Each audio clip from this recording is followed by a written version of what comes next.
Hi there, good evening. It's time for Regulators here on Adwa Television. My name is Nafa Alikwaku, and today we'll be discussing what both the NDC and the NPP have said concerning some reforms they will or they may be able to put in place if they are given the mandate on the 7th of December. Today, that will be our discussions. We'll be discussing some things pertaining to health, others on road safety, others on health, and other aspects as well. So today, we'll be taking some information from parts of their manifestos, both from the NPP side and from the NDC side. I am here with Reginald Addy. Well, hello, good evening, and surprised that, yes, today we're taking you through an election zone themed edition or version of Regulators. And both political parties have made promises as far as some regulatory institutions are concerned.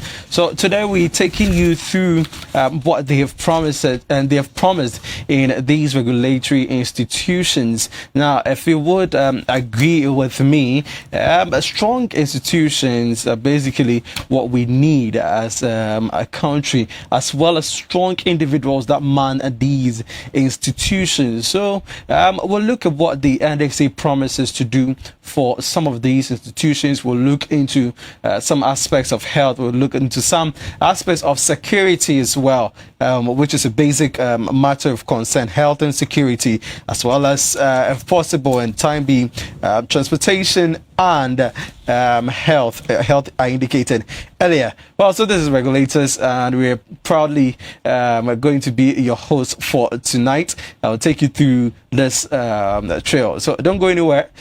We'll be right back after this one.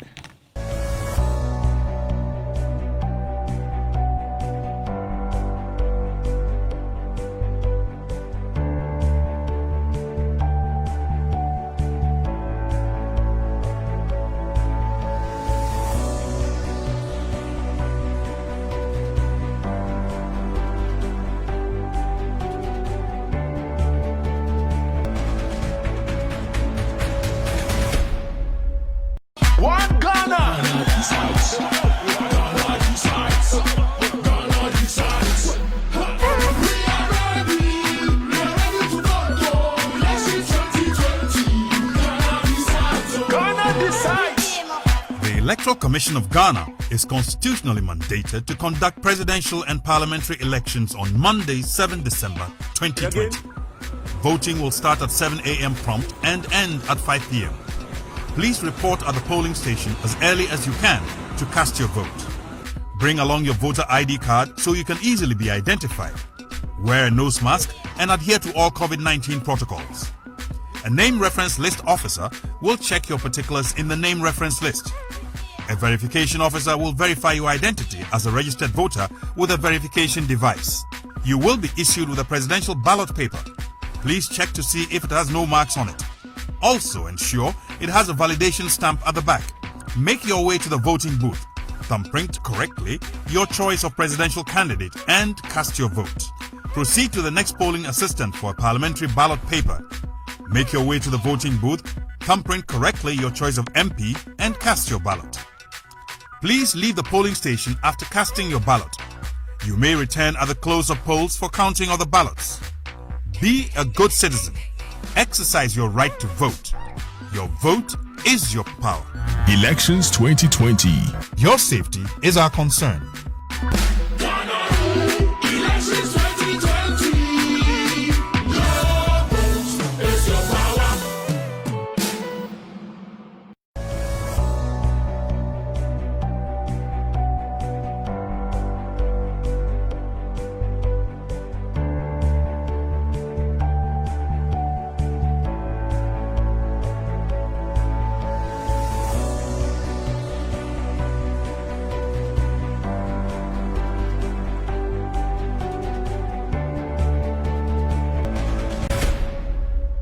Back from the break, and thanks for staying with us once again. Join our conversation on Facebook Adwa TV Ghana and on WhatsApp 0509257753. Tomorrow is special voting, so when you're done with your voting, please do well to go back to your homes, and when it's time for you to come out for the counting or whatever it is, make sure that you come out quietly and do well not to cause any chaos everywhere you go. 7th December is also approaching. That's why we are using election zone. So today we'll be starting with some issues concerning health. The NDC have spoken, the NPP have spoken. But let's take a look at what the National Health Insurance Scheme promised in the first place. It was under the tenure of, or the administration of the NPP under President Kufuor's administration, when the National Health idea was conceived, and when it was conceived in 2000, it was promised to it was brought in to abolish the cash and carry system of health delivery. And after that, even in cash, when patients had to be brought into the hospital on emergencies, it was required that money was paid at every point of service. And so that was the reason behind the health insurance scheme. And it was quite a good idea, but others have it that when it gets to the hospitals, there are certain items or there are certain deliveries that are rendered to them that are not under, or that do not carry the health insurance system or the health insurance scheme itself. And so the NPP on page 156 of their manifesto is stating that the focus on health promotion and prevention as part of primary health care through the National Health Insurance Scheme is to achieve universal health coverage, UHC. So currently the health insurance covers 95% of our disease burdens, including primary, secondary and some tertiary care, and in addition children and the elderly as well as the vulnerable group. Now the missing link that has been in this system is that the health insurance does not cover health promotion and prevention, a critical aspect of reducing the disease burden and making the health insurance financially stable or sustainable. That's what the NPP is saying. Ray, what is the NDC saying? Well, the NDC has made several promises, both from NHIS on to some other institutions.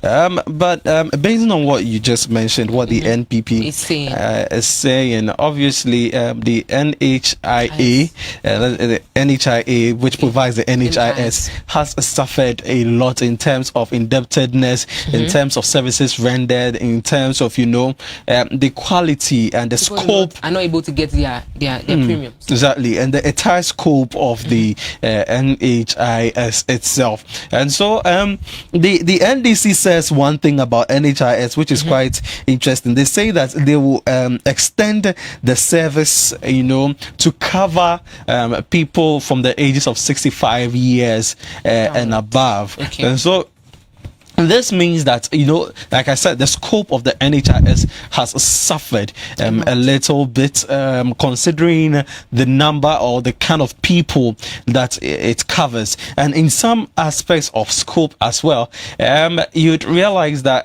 for some diseases, the NHIS does not cover. You then also realize that for some drugs, the NHIS does not cover.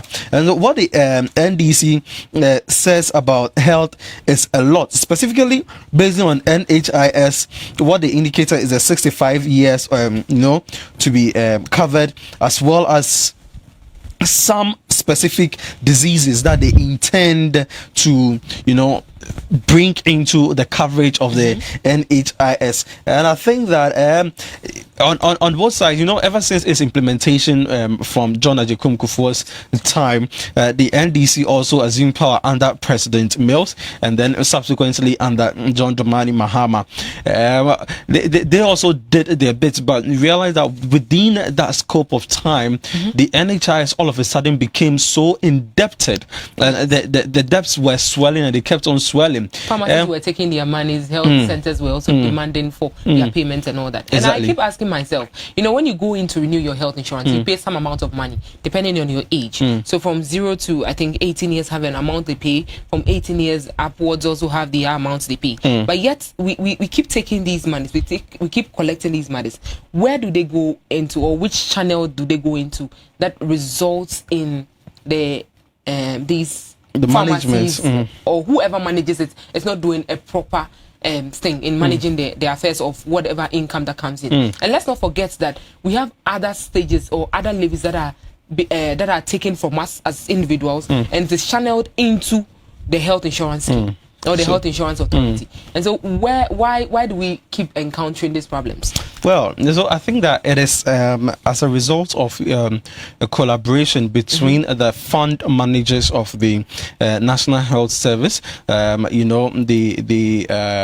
other institutions like the Pharmacy Council, and how they are integrated into the entire system. So I think that the basic issue has been that for the NHIS, the entire issue is, between all other institutions that fall under health. So we have the HEFRA, we have the NHIA, we have the Pharmacy Council, we even have the health professionals regulatory bodies as well. And so what the NPP is saying is that this is the offering they're making, that they are going to harmonize the functions of all of these institutions with respect to facilities and licensing, accreditation, credentialing under a common legislative, regulatory and institutional framework. And this is to bring that synergy between all of these institutions, because like you rightfully said, pharmacies would obviously demand what is due them. Other institutions may also demand what is due them. Now I'm happy that there is a mentioning of the harmonization of their functions, more than two, and that is HEFRA, NHIA, Pharmacy Council, and Health Professional Regulatory. But this is from the NPP. But they are saying that they are going to, already the NPP touts itself to have paid most of the debts that the NHIA owed, and so I think during that the previous administration, from the previous, that is debt accumulated from previous previous administrations, even into incumbent administration. And so it is just right that these institutions are not left out, and one would wonder why we are basing on the NHIS. Yes, the NHIA, yes, it's a regulatory body, which is why it is very important for us. And so, if we are not healthy, I don't think we would have a healthy nation. Yes, so these are the first things that we should talk about before any other thing sets in. Right. Because even if we are talking about legalizing Okada, as the NDC said, NPP is also saying that it is not right for us to legalize. Whatever happens in between, we ply the roads every day. Health is essential. Health is essential to say. So this is probably the first thing that we should talk about. And one interesting thing that the NDC and then the NPP have stated here is that they said over the next 4 years we'll bring health promotion and prevention as part of primary health care under the NHIS, and will continue to be free for children, the elderly and other vulnerable group. Now the NDC is also saying on page 62 of the manifesto is saying that the construction of a new and expansion of some existing facilities to improve easier access to healthcare across the country. I like this, but I start to be corrected if it is visible or it's feasible. It's feasible. Let's say feasible. Right. So it says free primary health care, encourage preventive care, health promotion and wellness, reduce maternal mortality by 0.5%, that is 50%, and introduce antenatal incentives. I keep asking myself, we have the antenatal incentives already. Okay. We have situations where you go to the hospital and you have the card, you go in and it is probably some part is free. So why can't we reduce the mortality rate in this stage?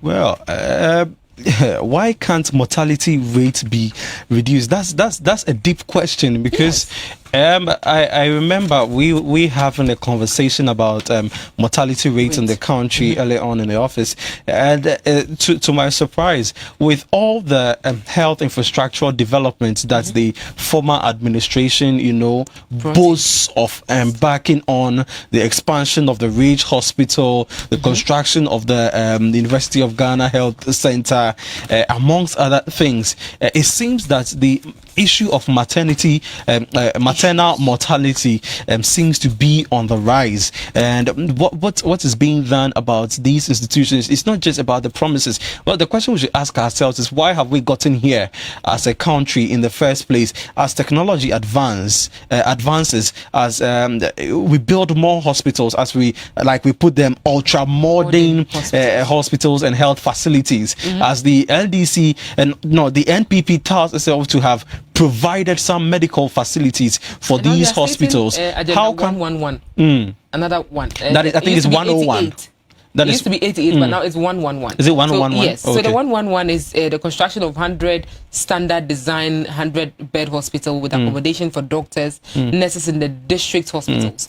Now, creation of 6 new regional hospitals in the 6 regions. We keep upgrading, we keep adding up, yet the mortality rate is high. Yeah, so what is the issue? That is a question. So whoever says that they will reduce mortality rate by 50%, I think is a good move.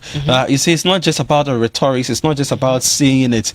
The NDC, yes, can boast of all of these health infrastructure that they have mentioned, but the NPP comes up and they tell you that some facilities like the Legon Health Center, for instance, wasn't well resourced. University of Ghana Medical Center was not well resourced, and so it is not just about providing the infrastructure. You see, it is about putting in all necessary measures to ensure that the health care that we need as citizens, as well. Exactly, and those, thank you very much, those who deliver it. And lately, I'm sad that both political parties did not capture the quality of personnel that is put in there. I don't know if it is because at a point their nursing allowances were scrapped, or perhaps it is due to economic difficulties, and so people just complete school and they feel like, okay, as for nursing there, when you enter, it's easier. So let me just exactly, and then I'll be posted. Exactly. So you'll be posted somewhere.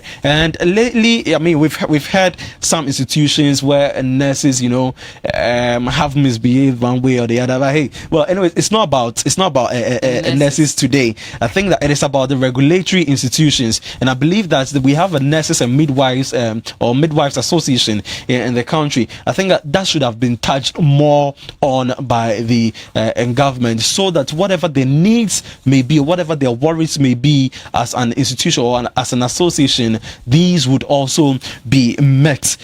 In the same time, we can only cement and weigh the progress or the promises of both sides based on what our basic needs are in terms of health. So the NDC will tout itself with infrastructure, the NPP will tout itself with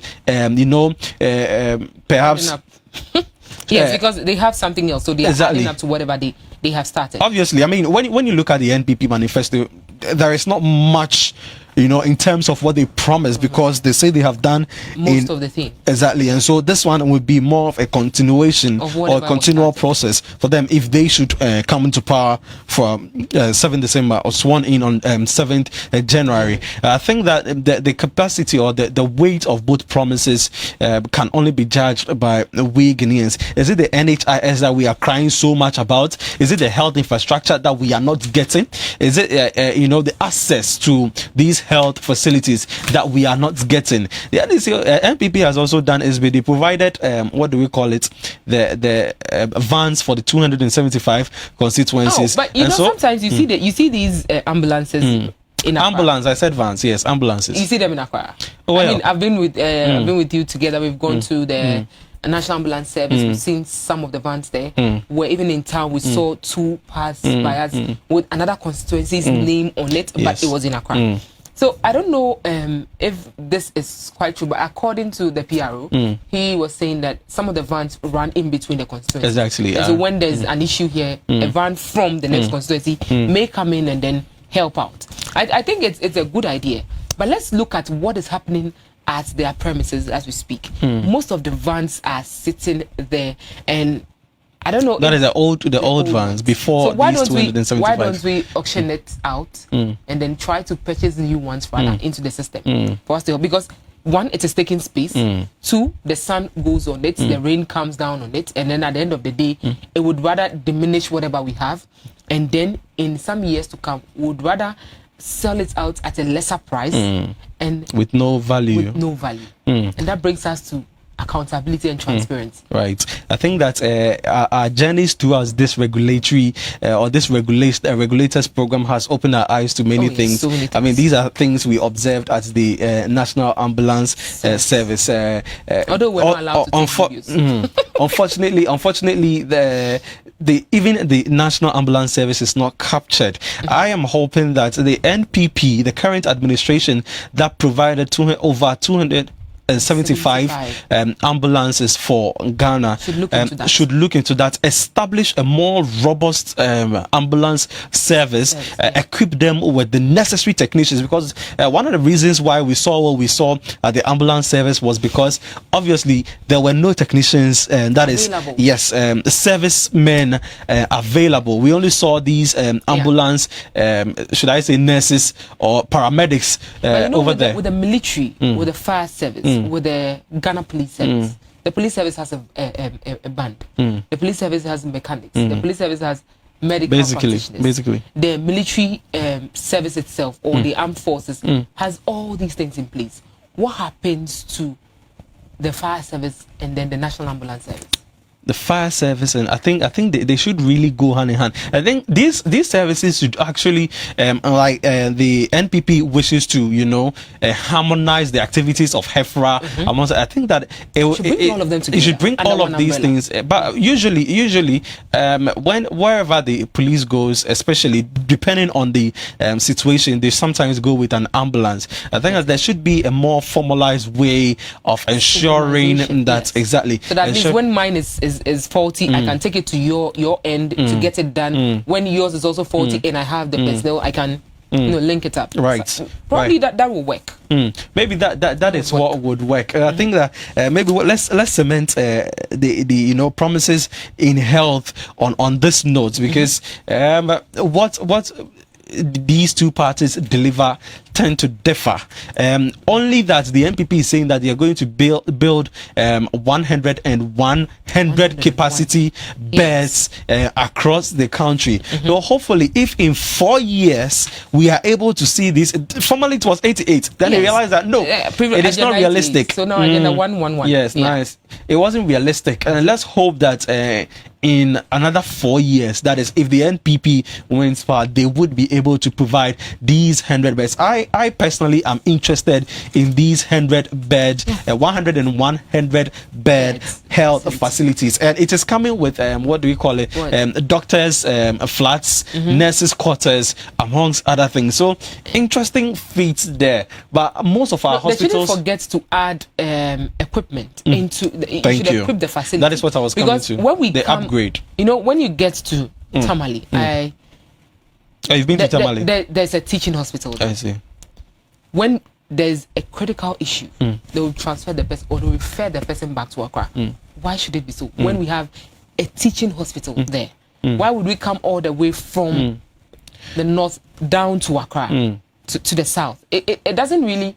I don't think it really makes sense. It doesn't make sense considering we have more than 3 or 4 regions, and we have more than 10 to 20 constituencies in that particular or in all those regions. And so why don't we equip them so that those in the north can stay there, those in the Ashanti can also take the cat. At least the Ashanti region is lucky now to have Komfanoche cat. Yes. So maybe it's like you said, all about resourcing these hospitals and upgrading them. If they are teaching hospitals and they don't have the necessary, look at a country where every renal dialysis unit or renal dialysis machine, as it is only situated at Konibu. And over there, when you go there, you realize that there's just a limited number of them. And so when you are scheduled to come for you're going to be in a queue. You're going to, that is it. And so when you are scheduled for renal dialysis and you don't make it, that means that you're going to have to book for a following week. And sometimes it takes forever before it gets to your point. And this is a critical thing. But in all, our health sector needs a lot of attention, and the promises made by both political parties it's not enough. Thank you. It's not enough. We need the action. You've taken the wind right off me. So it's not enough. It's not enough. I mean, it's not enough. We need the actions to be put in place. I mean, some promises were made in 2016, and we have a political party that has assumed power. They've been able to kudos to the ambulances that were provided, but the debts that were settled at the NHIS. They plan to harmonize the activities of some of these health regulatory institutions would go a long way in ensuring a harmonious service. That when patients go to the hospitals, in fact, the mention of the hospital alone will give us that healing. Because for some of us, the moment we hear hospital, yay. we try to run away. I like this. Last week Thursday, Sonotech refurbished a place, the gynae and the obstetric unit of the police hospital.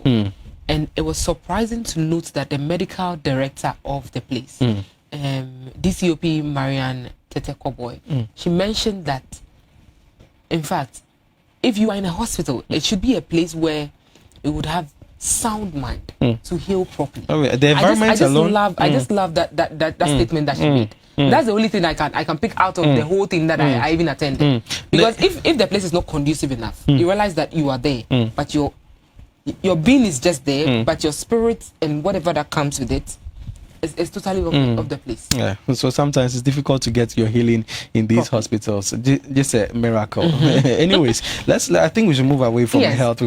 Talking about infrastructure, let's look at the affordable housing unit.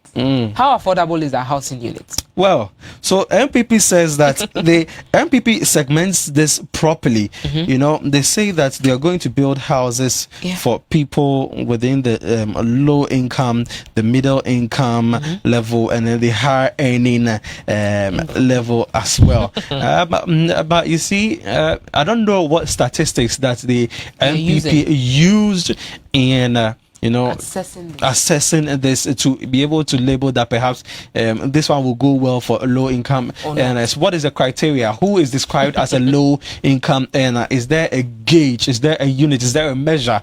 I have not seen. I'll be expecting the Ghana's greatest economic lecturer, that is His Excellency Dr. Muhammadu Bawumia, the Vice President, to at least educate Ghanaians that when we say middle income or low income, these are the group of people we are talking about. Exactly, we are talking about these very people over here. Where do we fall into? You and I. Yes, in fact, as you know, we are talking about this, we are taking it lightly, but I think that, as you indicated, someone should come out and tell us who exactly is the middle income, who exactly is the low class, who exactly is the high people that we are talking about here. Probably it would be the Dangotes and the likes. That would be the high class. Well, for them, they are exotic. They are exotic. Yeah, so we should add one level of it. For them, they don't ask the prices of houses. They just say, this is nice. Yes, this is nice. Let me just take it. Yes, let me just take it. And then they take it. But for some of us, we are now drawing plans on paper so that we'll do susu. And then, exactly. So I don't know if we are in the middle income level. I don't know about other people. But you see, this is the confusion. You may never necessarily be able to tell exactly where you stand. But then in the provision of infrastructure, when you go across the country, you realize the provision of some SNIT flats in several areas. In my area where I live, there is a massive, yes, it's right behind the West Hills Mall, and it's an amazing structure. Affordable? That is the question. So the affordability of it is the question. But for the provision of the infrastructure, yes, it is there. I mean, we are seeing, it's nice. We are seeing buildings being put up, but to what extent? Who can afford it? And we understand that the protocol is given to, that is, SNIT holders as well. And so you and I who contribute to SNIT, yes, we may be able to. Yes, we may be able to. We can get it as affordable rates. Exactly. But let them renovate the old ones that they have. I don't want to mention where one is. One is in a typical place. In fact, when I mention it, I think I need to mention so that they will be on their tools. Right. The Dansoman's net flat. Right. In fact, the compound itself. Oh, please. Nowadays, who walks in a grass that is a bit up? I mean, it should be properly mowed. I think that the issue is about maintenance, which has been our biggest bane as a country. You look at almost all government infrastructure, that is from government buildings, the ministries, especially some old buildings that are supposed to be monumental. I mean, these form part of infrastructure. Some roads as well form part of infrastructure. Now, what is the maintenance culture that we practice as a country? It is quite poor, if you ask me. I don't think that you need technical knowledge or technical data that this needs renovation. Exactly, to know that. And so somebody may want to attack me that, hey, you are not a contractor. How come you are indicating that some projects? Hey. Look, if it's not properly, if the paints are wearing off, if fungi is growing on the walls, and Spirogyra and all that. Yes, you are still stealing that. And we are having potholes in our roads. You can't tell me that I have to wait for a technical assessment before I'll be able to mention some of these things. You know, however, okay, I think that Ghana Standards Authority, let me say a month ago, we had the Ghana Standards Authority on regulators. And according to Mr. Obeng, he said that a public place should be renovated every 10 years. And if it is your own house, at least 40 years.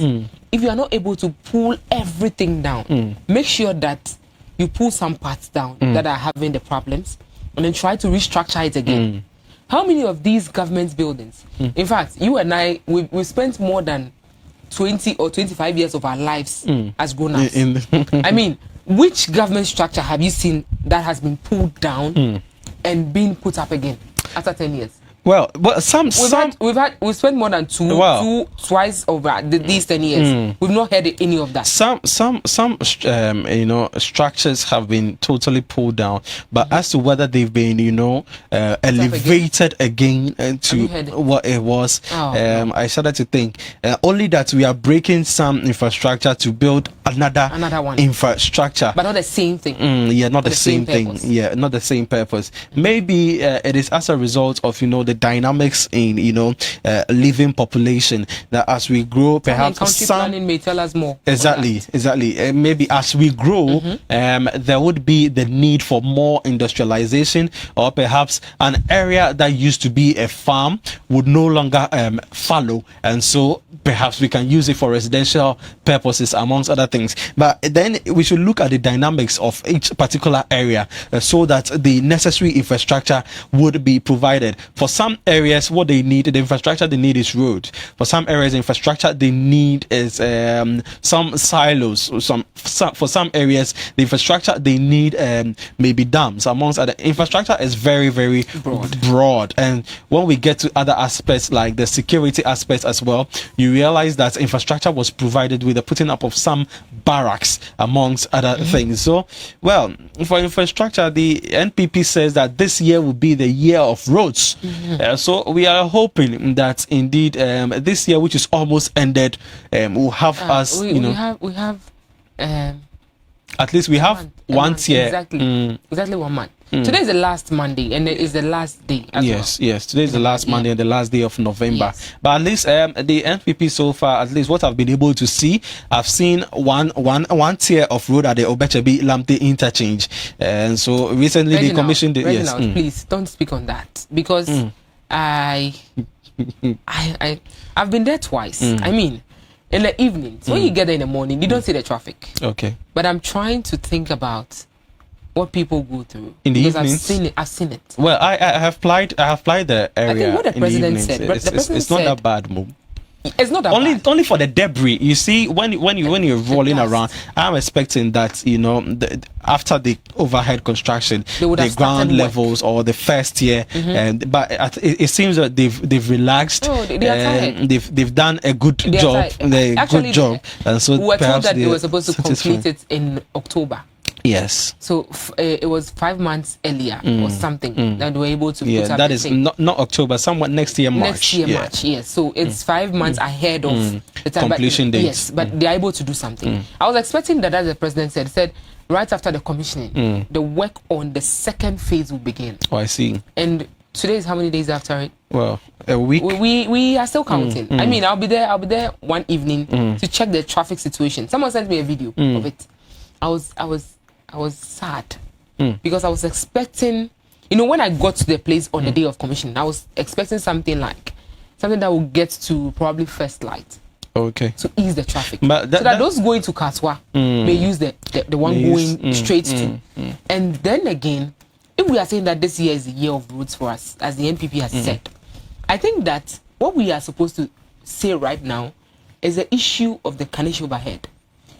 It falls in two constituencies, Okankwe Central and then Okankwe Central and then either Okankwe North or something. Okay. It falls in between the two. Right. So one part of the bridge is inside one constituency and then the other then is the in other. another So constituency. why don't the two of them come together? After all, it also falls under a municipal or a metropolitan assembly. Of course. Why don't you come together and then put up a nice one?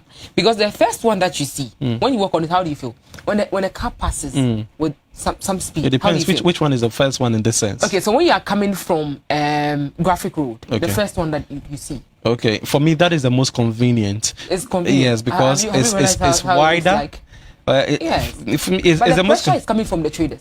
yes. So I was just about getting there. It's wider and the most populated bridge at Kanishi. But then the other one moving away from that is the taller, or should I say, the one with the steep. Yeah, very steep as well. Thank you. And it has a greater height to it, and it's quite narrow. I use it and I feel when you're scared. walking on it, you see sometimes you see the what do you call the iron rods in the concrete, and it is quite scary to be seeing all of these things. So this is infrastructure. For the infrastructural problem, there it exists, and it will keep widening as you know we keep bringing in measures. When you cast your mind into some area like transportation, the NDC says, you know, one of their biggest campaign promises is they say that they're bringing Okada into the system. Legalization of it. Yes. Now this falls under the direct regulation of the MTTD and the DVLA. And I am wondering what preparations, you know, is being put in place. Is it that, I mean, it's good news for the Okada riders. It's good news for some of us So who... which number plate is the commercial one? Yes, I mean, this, yes. Tell us the color. Oh, well, for private, that is for vehicles, cars.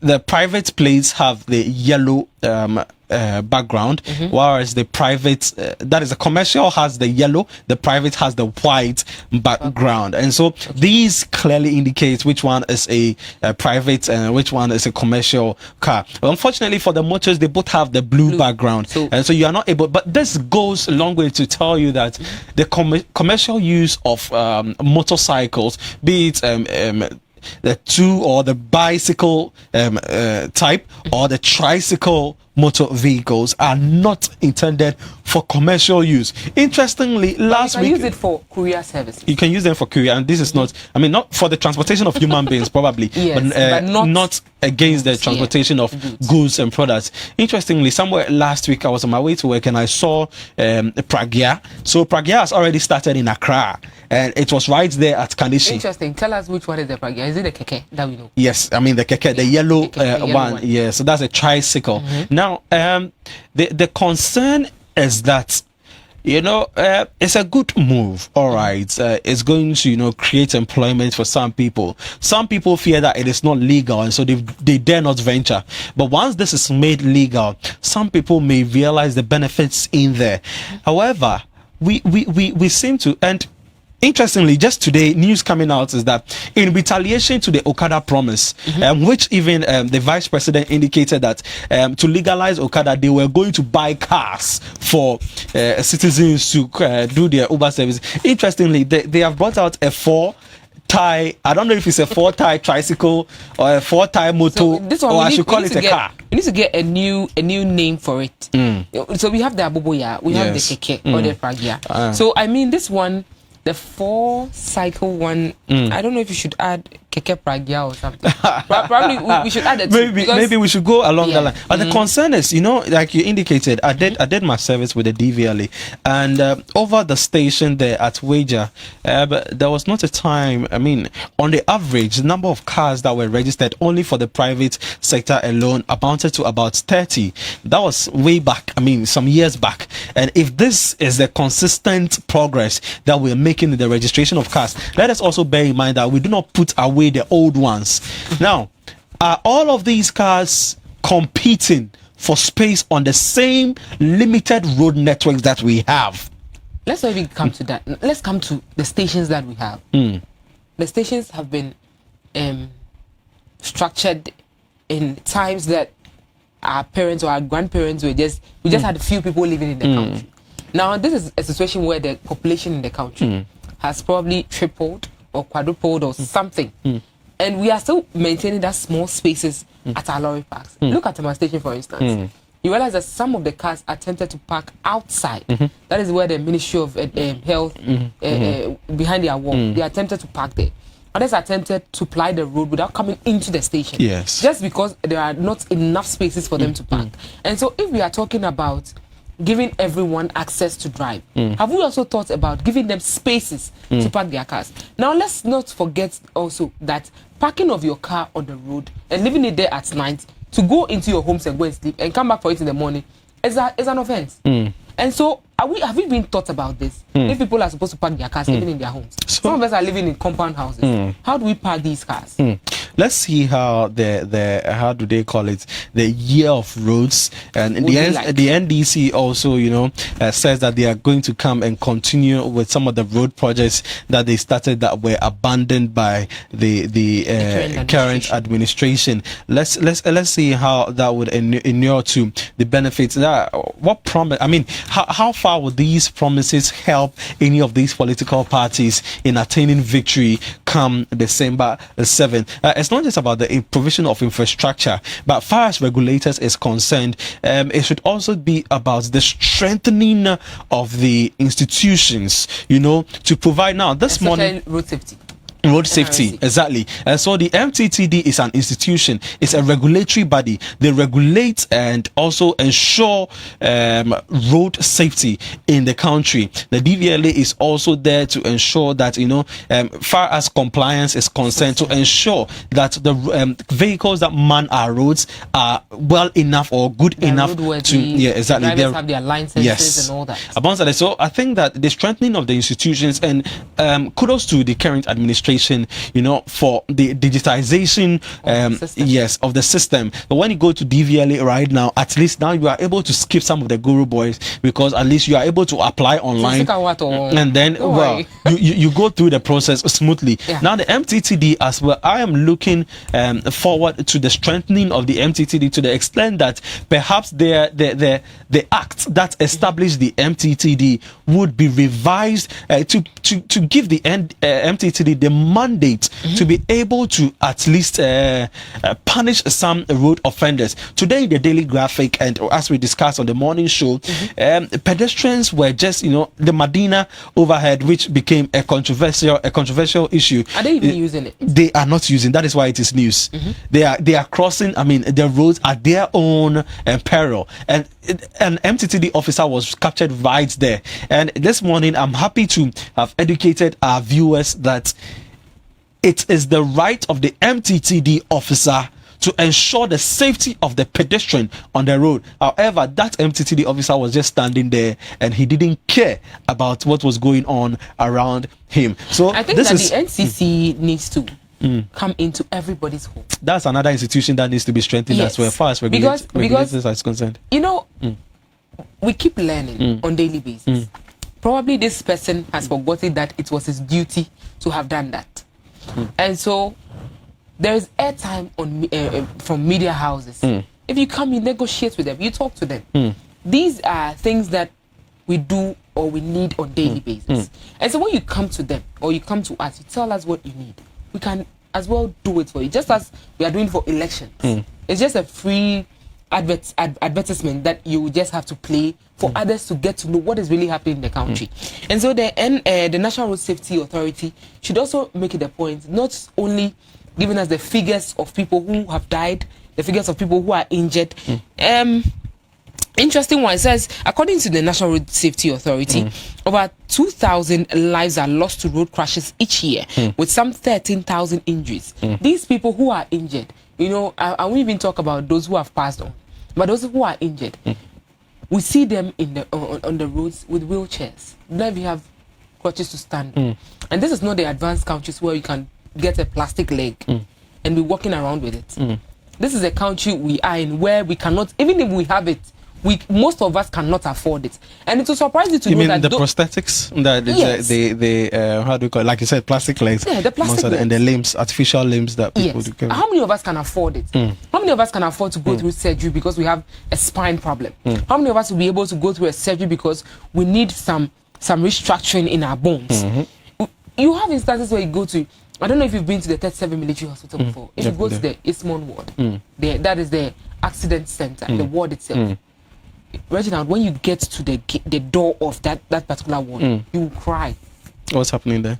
The accident victims there are suffering. The pain they go through. This also goes to drivers. You realize that you are going from probably from it also Accra goes back to health again. Yes. All right. The drivers. You know that your car is faulty. I was at the station, that's the Salaga station. I realized that people were trying to board the chocho. And then at once, it was just left with 2 people for the chocho to get full. And it will surprise you to know that the chocho started flaming up. Wow. People came out through the window of the vehicle. This goes to drivers. When you wake up in the morning, you drink water. When you wake up in the morning, check your car.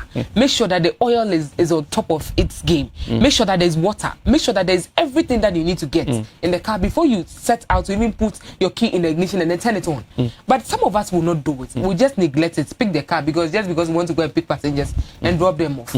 This is hurting us. We are doing so many things to ourselves. We are our own killers. We are killing ourselves, but yet we don't know. We get up and we say that before we the baby, you know, it is our own attitude that is killing us. And so this goes to all of us. We are in festive season. I mean, people would want to rush into the market to get something and come back. Don't put pressure on the drivers to drive fast. Please, the passengers. This also goes to you. All right. So I think that can lead us into a conversation on safety. But in this case, we're talking about security and safety. I mean, the security forces, they usually provide and ensure our safety as citizens. And the NPP says that well, for them, I don't know. This is what they said, that over the last 3.5 years, we have made significant resources. That is, we as in have made significant resources available towards enhancing public safety and security. And about the significant resources, the NPP tells itself with the provision of several vehicles for the Ghana Police Service. And so there, yes, kudos to the NPP. We have invested in enhancing logistical and operating capabilities of the security services. So the vehicles are part of the logistical and operating capabilities of the security service. Yeah, we have also invested in improving the overall conditions of service of the men and women responsible for public safety and national security. And interestingly, today it was in the newspapers that the Ghana Police Service has is receiving some increment in salaries. Interesting, including a single spine. Well, I mean, I think in addition to the single spine, and I think that is good news for our policemen and women over there. So those of us who have friends as policemen, as those of us who have girlfriends and boyfriends and husbands and wives who are policemen, I think that this is good news. The NPP has done something. The NPP administration has done something for our security forces. But then it's not just about the fund that we are making. It should go a long way to, impact the service for the country. Indeed, we are in an electioneering season, and there will be need for police and security as well as safety. Now, they go on and say that they have invested in improving the overall conditions of service of the men and women responsible for public safety and national security, including the ongoing improvement. The cameras we see around. Oh wow! The mountain of cameras. You see them and you ask yourself, what is it for? Try committing a crime in that area. You will see that thing works. Yeah, so it works. So basically the NPP is saying that they will further enhance peace and security over the next 4 years. They will continue all of these investments that you've seen and heard. That is also with the provision of accommodation for the military through the National Barracks Regeneration Program. So indeed, some barracks have been built for some of the military men, and they're saying that they will continue on with this very one. And we are mentioning this and highlighting this, looking at the security services as a regulator of security and peace in the country. And so basically, that is during these times. So before elections, during the elections, tomorrow is elections, we are starting from tomorrow. So today is before, tomorrow is during, and then 7th would also be during, and then after that, what happens? This is what we need. We need security. We need peace in our country. So let me do justice to this security aspect and also speak on what the NDC is also promising. For them, you know, what they did is way back. So let's base on the recent years. The NDC, one thing that the NDC says is that they are going to restore the Ghana Customs Service to its former glory. Now, you know that, yes, you know that SEPS, you know, in far as customs is concerned, they are supposed to be checking the importation of goods, so goods that enter in, goods that exactly, go out, and that they conform to standards amongst other things. The GR, the Customs Service has been, you know, for some time now reduced to that level of, you know, being just an arm of the Ghana Revenue Authority. So it's basically not so, because according to the FDA, when you get to the ports today, they play a major role in ensuring that the goods that come in go through the correct procedures, and then the Food and Drugs Authority and then the Standards Authority just check the standard of the product and then the quality of the product. Right. So who does what actually? But it seems that both institutions are doing the same thing. GSA sets the standard.